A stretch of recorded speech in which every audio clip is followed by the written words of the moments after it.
Today there are interesting updates from Armenia.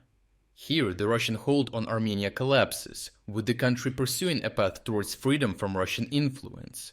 However, as Russia still has military personnel in Armenia to use as a tool to exert pressure, the Russians are now being finally kicked out. Recently, Armenia has confirmed the withdrawal of Russian forces from several key positions near the border with Azerbaijan.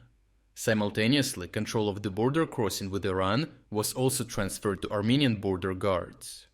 Previously, this checkpoint was controlled solely by Russian border guards, with Armenia represented only by customs officers.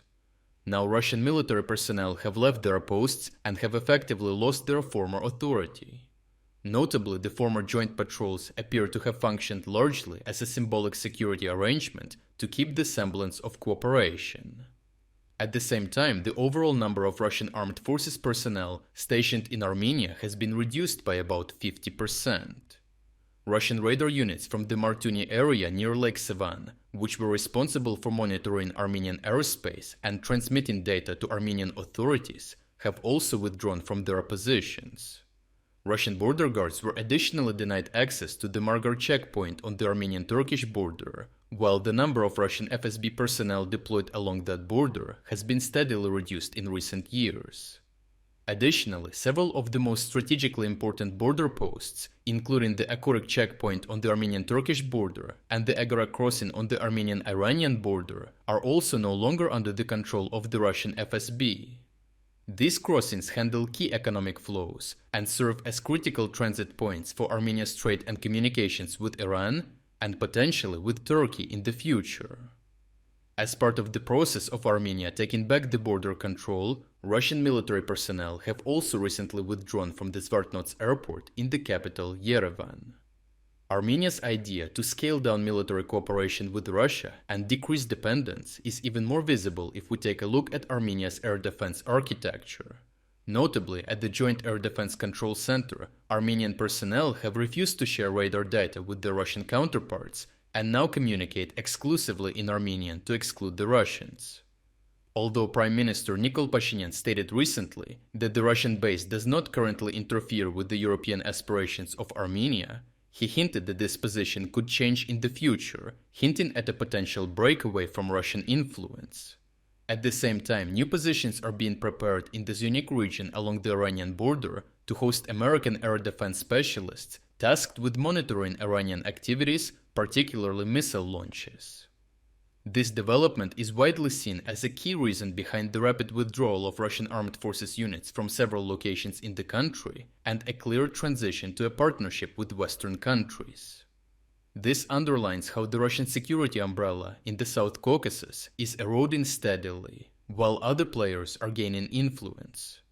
For decades, Moscow relied on military bases, border guards, and integrated air defense systems to maintain dominance in a region it has historically viewed as its sphere of influence, being previously part of the Soviet Union. Armenia's gradual dismantling of past arrangements signals a significant shift in the regional balance of power.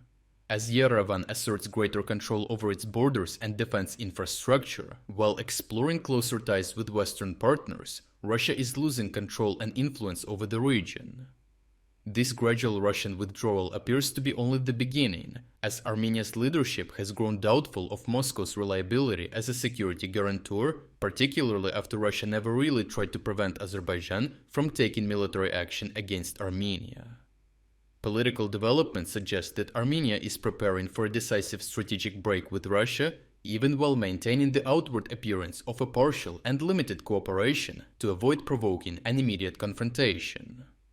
Overall, Russia's presence in Armenia has been decreasing for years, and with the military withdrawal from Armenia now underway and American involvement gradually filling parts of the emerging security gap, the complete expulsion of Russia seems inevitable.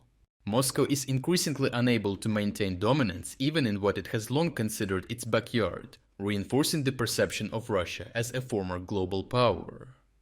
As a result, Armenia is likely to seek more reliable security partners and distance itself from Russia even more, after the Russian ability to exert influence has been significantly weakened by its war in Ukraine.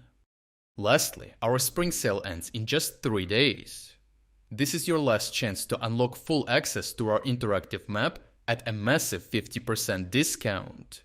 Starting from just $4.99, you will gain access to the uncensored combat footage that we use in every report, as well as all significant events analysis that go far beyond what we can include in our short daily videos. Thirdly, you will unlock our Timeline Builder tool, the world's first artificial intelligence-powered system designed to connect the dots between the news in real time. Fourth, and most importantly, you will unlock our advanced news analysis tools, giving you comprehensive insights into the news cycle, detailed story sentiment breakdowns, and trend analysis to reveal the most important themes and events. And last but not least, you will gain access to all our exclusive strategic updates about the war in Ukraine. If you wanted to support our efforts but haven't had the chance, now is the perfect time to jump in and make a real difference. So check out the link in the description to become an exclusive member of our community. I truly appreciate everyone who stepped up to join us. Your support means the world to us.